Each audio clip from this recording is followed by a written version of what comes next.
the tide's embrace.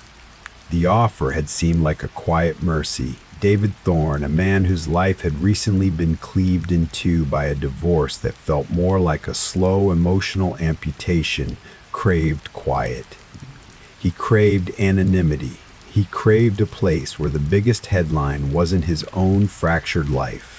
He made a mental note to mention it to Mayor Jenkins, a perpetually harried man who seemed to be fighting a losing battle against Oak Haven's slow decay.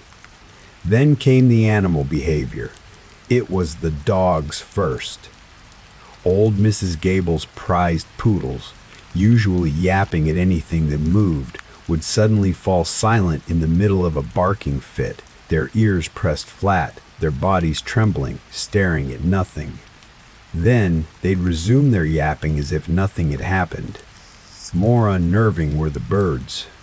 Flocks of starlings, usually so fluid in their aerial ballets, would sometimes fly erratically, crashing into trees or windows, only to right themselves and fly away, leaving behind a faint dusting of feathers and a chilling sense of wrongness. A few times David found small, limp bodies on his lawn, sparrows, robins, with no apparent injuries, as if they had simply ceased to be. The sounds followed, faint, high-pitched hums that seemed to resonate from just above his cottage or deep within the ground, followed by peculiar clicks and chitters, like something mechanical yet organic, too precise to be insects, too subtle to be machinery. He'd sit up in bed, heart thumping, straining his ears, but they would always vanish, leaving only the oppressive silence.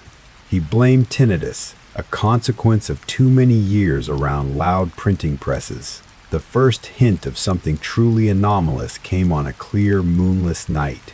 David was out on his porch, telescope pointed towards Jupiter, indulging his old passion for astronomy. As he adjusted the focus, a light streaked across the sky. Not a meteor, too slow, too controlled, and too large. It was a silent black triangle, moving with impossible grace, eclipsing stars as it passed. It didn't reflect light, it seemed to absorb it, a tear in the fabric of the night.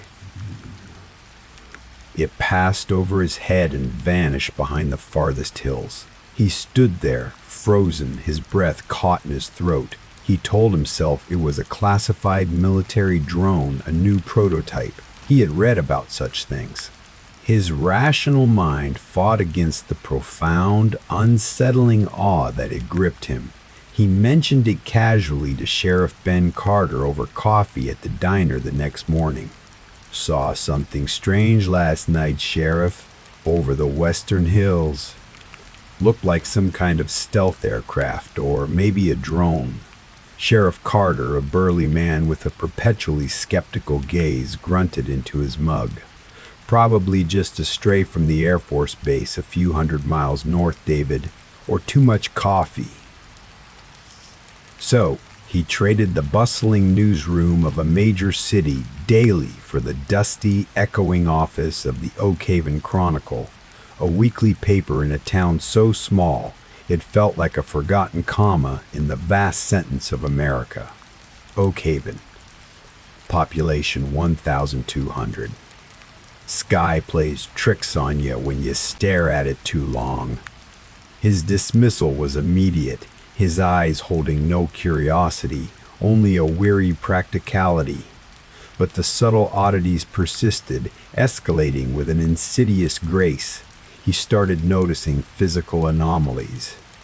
Patches of unnaturally cold ground in his backyard, even on warm afternoons. Strange crystalline deposits found near the riverbed, shimmering with an unearthly iridescence that vanished when he tried to collect a sample. Or peculiar circular scorch marks on the bark of ancient trees deep in the woods, not from lightning, not from fire, but as if something hot had pressed against them, leaving a perfect, unblemished circle. He started keeping a meticulous journal, not just of the incidents, but of his own mental state, his sleep patterns, his food intake. He took photos of everything, the scorch marks, the ground frost, the bird carcasses. He sent the photos to contacts at academic institutions, environmental agencies. The responses were polite, generic, unusual weather patterns, geological anomalies, avian flu. Nothing that acknowledged the unsettling patterns he was beginning to perceive. Then came the first disappearance that truly shattered Oak Haven's placid facade. Old Man Hemlock, a harmless eccentric who lived a few miles outside town, known for his obsession with stargazing and his vast collection of antique radios. He was a familiar sight, often seen on clear nights, telescope pointed at the heavens from his isolated hilltop. He hadn't been seen for 3 days. Sheriff Carter, initially dismissive, reluctantly launched a search party. David joined, driven by a growing morbid curiosity. They found Hemlock's cabin door ajar, his coffee still brewing on the stove, his telescope still pointing skyward. But Hemlock was gone. His dog, a loyal mutt named Stardust, was found whimpering under the porch, terrified, its fur singed in patches. And on Hemlock's small, rickety porch, David found it, a thin, almost translucent crystalline shard, pulsating with a faint internal luminescence. He'd pocketed it, a cold dread settling in his stomach. The official report: Old Man Hemlock likely wandered off into the woods due to age-related disorientation. But the whisper campaign in Oak Haven began in earnest. Hushed tones in the diner, wary glances at the night sky, children warned to stay indoors. Nestled deep in a valley surrounded by ancient brooding hills, it was known for its apple orchards, its annual harvest festival, and its impossibly clear night skies. Best stargazing in the state. The fear, once a distant hum, now vibrated through the town like a live wire. David returned to his cottage, the crystalline shard burning a hole in his pocket. He placed it under his microscope. Its structure was unlike anything he'd ever seen, impossible geometries, non-Euclidean angles. It pulsed faintly, and as he stared, he felt a strange, almost telepathic pressure in his mind, a fleeting image of vast, empty space, and a feeling of profound, alien curiosity. He slammed the microscope cover shut, his heart hammering. He tried to write about it for the Chronicle, to warn people, to document the truth. He spent hours drafting an article, meticulously detailing the strange phenomena, the disappearances, the unexplainable evidence. He brought it to Mayor Jenkins. The mayor read it, his face paling. Then slowly, deliberately, he tore the article in half. "David," Mayor Jenkins said, his voice unusually firm, "this is sensationalism. This is irresponsible. You're scaring the town. People are already on edge. We need stability, not talk of little green men." His eyes, for a split second, held a flicker of something David recognized. Not fear, but a weary, practiced denial. "We stick to the facts, David. And the facts are, Old Man Hemlock was old, and the wilderness is dangerous." The unspoken message was clear: conform or suffer the consequences. David retreated, the mayor's dismissal a harsh reminder of his isolation. The lights in the sky became more prominent, more frequent.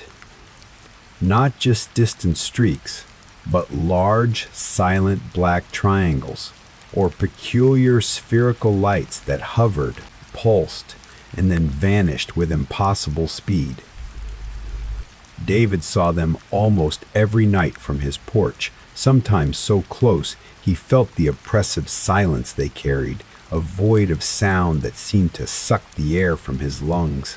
The hums and clicks and chitters from above intensified, now a constant presence in the night just at the edge of his hearing.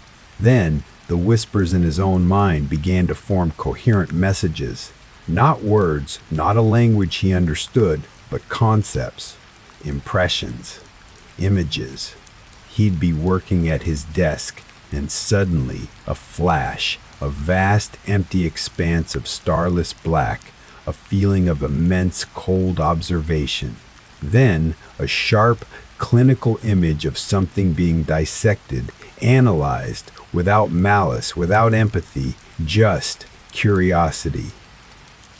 Old Mr. Abernathy, the general store owner, had boasted when David first arrived, his rheumy eyes twinkling. David, a former science teacher before journalism claimed him, found a morbid comfort in the infinite expanse of space. It made his own petty grief feel insignificant. He was a pragmatist, followed by a chilling feeling of being chosen, of being understood. They were communicating telepathically, directly into his mind. They were studying him. He started seeing them, fleeting, shimmering distortions in the air, like heat haze, forming vague, human-like outlines that would appear and vanish. Sometimes he'd glimpse tall, thin shadows moving with an unnerving fluidity at the edge of the tree line, their limbs too long, their heads too small, their movements unnatural. He'd blink, and they would be gone, replaced by the familiar pines. But the fear, raw and primal, remained. His sleep became a torment. He'd drift off, only to be jolted awake by vivid, terrifying dreams. He was in a vast, sterile chamber surrounded by shadowy figures. They were touching him, probing him, not with physical hands, but with an invasive, cold curiosity that burrowed deep into his mind, extracting memories, fears, knowledge. He'd wake up screaming, his body aching, convinced the dreams were real, that they were visiting him in the night. He sought out Eleanor Vance. She was an old woman, frail but with eyes that seemed to hold the wisdom of centuries. She lived in a secluded cottage on the edge of town, surrounded by a garden of medicinal herbs and wildflowers. Locals whispered about her knowledge of the old ways. "Mrs. Vance," David began, his voice tight, "I need to talk to you about what's happening. The lights, the disappearances, the sounds, the feelings." He pulled out the crystalline shard. Eleanor took the shard, her ancient fingers tracing its impossible angles. She didn't flinch. Her pale eyes, startlingly clear, met his. "They're here again," she murmured, her voice a low, resonant hum that seemed to vibrate with the hum David heard from above. "They always return, every few generations, when the veil thins, when the harvest is ready." "Harvest?" "Yeah," David whispered, a chill running down his spine. Eleanor nodded. "They are not spirits, Mr. Thorne, not ghosts. They are collectors, observers. They take. Not out of malice, but out of a different kind of hunger, a hunger for knowledge, for understanding. They seek resonance. Minds that hum with curiosity, souls that are open." Her gaze pierced him. "You resonate strongly, Mr. Thorne, very strongly. That is why they communicate with you. They have chosen you for deeper study." "What do they want?" David pleaded, desperate. A man of facts, of verifiable evidence. His years as a journalist had honed a skepticism so sharp it could cut through any flimsy veneer of superstition. He debunked cults, exposed charlatans, and penned scathing editorials against conspiracy theories. "To understand us," Eleanor said, her voice full of ancient sorrow. "To dissect the human condition. They take what they need, and they leave behind echoes, whispers, a profound sense of absence. The others they choose to forget. They build walls. But you listen, you see?" She handed him back the shard. "It's a piece of them, a receiver. It enhances the call. The longer you hold it, the louder they become." She paused, her eyes drifting towards the western hills, towards the direction of the old observatory where Old Man Hemlock had disappeared. "Be careful, Mr. Thorne. Curiosity is a dangerous thing. Once you truly see them, they will never let you truly look away." Her gaze then shifted to his face, a flicker of something akin to pity in her ancient eyes.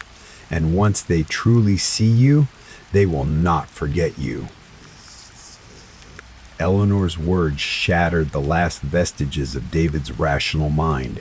It wasn't a breakdown, it was real, and he was caught in its terrifying truth. He tried to leave Oak Haven to pack his car, but the fear paralyzed him.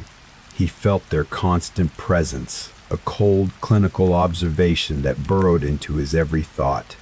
The whispers in his mind were a continuous chorus now, fragments of forgotten languages, alien thoughts, the agonizing pleas of the taken. He was being probed, dissected, assimilated, even as he stood there. The disappearances escalated. People didn't just vanish, they were found later, not dead, not alive, but changed. Found in strange places, in the middle of a field, in their own beds, their bodies perfectly intact, but their eyes vacant, their minds empty. They were shells, their consciousnesses seemingly extracted, leaving behind nothing but a profound, chilling absence. They could move, they could respond to simple questions, but they were no longer them. Their resonance was gone, their minds consumed. The town went into a silent panic. People locked themselves indoors, drew their curtains, rarely ventured out after dark. Sheriff Carter, his face grim, attributed it to a rapidly spreading, aggressive form of dementia, an environmental toxin. But everyone knew, everyone felt it. The silent terror that descended with the twilight, the profound dread that hummed in the air, the unblinking watchfulness from the skies. One particularly cold night, the sky above Oak Haven became a canvas for the impossible. The power flickered, then died, plunging the entire town into absolute darkness. The only light came from above. Ghosts and aliens belonged in cheap paperbacks, not the quiet, predictable rhythm of a small town. He liked it that way. He needed it that way. The first few weeks were idyllic. The air was crisp, tasting of pine and damp earth. The town moved at a leisurely pace. A massive, silent black triangle, larger than anything David had ever seen, descended slowly from the bruised, starless sky. It hovered directly over the town square, its undersides glowing with a soft, pulsing, unearthly blue light. The hum was deafening now, vibrating through the very ground, through David's teeth, through his bones. The whispers in his mind were a chaotic scream, 1,000 alien thoughts, 1,000,000 human fears, all merging, all vying for dominance. He stumbled out onto his porch, drawn by an irresistible force, the crystalline shard clenched in his hand. From the dark underbelly of the craft, beams of pure, unearthly blue light descended, sweeping across the town, illuminating homes, streets, individual people. And in those beams, David saw them. Tall, impossibly thin figures, translucent, their forms shimmering like heat haze. They moved with a disturbing fluidity, gliding through the streets, entering homes, not breaking doors, but simply passing through them. They were collecting. One figure emerged from the craft, gliding towards David's cottage. It was taller than the others, its form more defined, almost solid. It had no face, no discernible features, just a shifting void where a head should be. But he felt its gaze. He felt an immense, ancient, clinical curiosity boring into his very soul.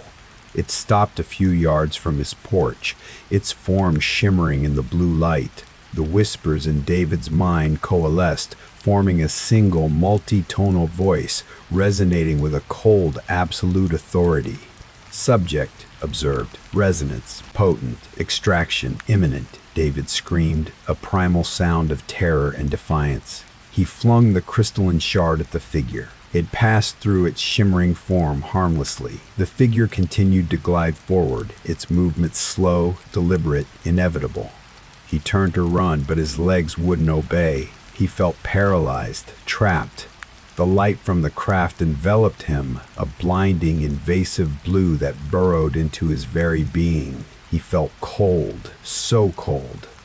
And then a tearing sensation, not physical but profound, as if something was being gently, meticulously peeled from his core. He heard his own scream, distant, muffled, then fading into the terrifying alien hum. He woke up slumped on his porch, the pre-dawn light painting the sky with bruised purples and oranges. The air was frigid. The craft was gone. The sky was empty, vast and silent. He pushed himself up, his body aching, his mind a shattered mess. The town was still. Too still. David spent his days writing about school board meetings and local bake sales, his nights under a blanket of stars so bright they seemed close enough to touch. The silence was absolute, broken only by the chirping of crickets or the distant hoot of an owl. Then the silence began to shift. The power was back on, a faint glow from some distant streetlights. But the silence, it was deeper than before, more profound. He walked through Oak Haven, a ghost in his own town. Houses stood silent, their windows dark. He saw no movement, heard no sounds. The few people he encountered, an old man watering his lawn, a woman collecting her mail, moved with a terrifying slowness, their eyes vacant, their faces devoid of expression. They were the ones who had been returned. The shells. He stumbled back to his cottage. The crystalline shard lay on his porch, perfectly intact, pulsating with a faint internal luminescence. He picked it up. It felt cold, heavy, an alien anchor against his palm. He left Oak Haven that day. He didn't pack anything. He just got in his car and drove. No one tried to stop him. No one seemed to notice him go. He travels now from town to town, never settling, never staying in one place for too long. He tries to convince himself it was a breakdown, a psychotic episode, the immense stress of his life finally catching up to him. He repeats it like a mantra, a fragile shield against the terrifying truth. He clings to logic, to reason, but the shield is riddled with holes. From that day, he still remains thinking about it. He sees the faint, inexplicable shimmer in the air sometimes, even in broad daylight. He sometimes catches the faint, high-pitched hum, the quicks and chitters, just on the edge of hearing, calling his name, promising him oblivion, echoing alien thoughts. He scrutinizes the faces of strangers, the expressions of friends, looking for that subtle emptiness in their eyes, that vacant quality that betrays a missing resonance. He keeps the crystalline shard with him, a constant chilling reminder. It still pulses faintly, a silent beacon. He knows they're still out there, above, within, watching. And he knows with a horrifying certainty that he carried a piece of them with him, a resonance that was forever altered, forever open to their call. He escaped Oak Haven, but he did not escape their observation. He is safe, for now. But he is not whole. He is forever haunted by the chilling knowledge that beneath the familiar sky, ancient, insatiable entities exist, waiting for the curious, waiting for the open, waiting for the resonance, forever ensuring that some absences, once experienced, can never truly be filled. And he will always wonder what they took from him, what they left behind, and if, one day, they will return to finish their study. It started subtly, so subtly that David initially dismissed it as a quirky byproduct of rural living. The power fluctuations. Not a blackout, not even a noticeable dimming, but a brief, almost imperceptible flicker in the streetlights outside his small cottage, a momentary stutter in the ancient television set in the corner of his living room. He blamed the aging infrastructure, the occasional overburdened grid. Thanks for watching. The veil between our world and theirs is thinner than you think. Each like, each share, each subscription strengthens the connection. Feed the channel before it feeds on you.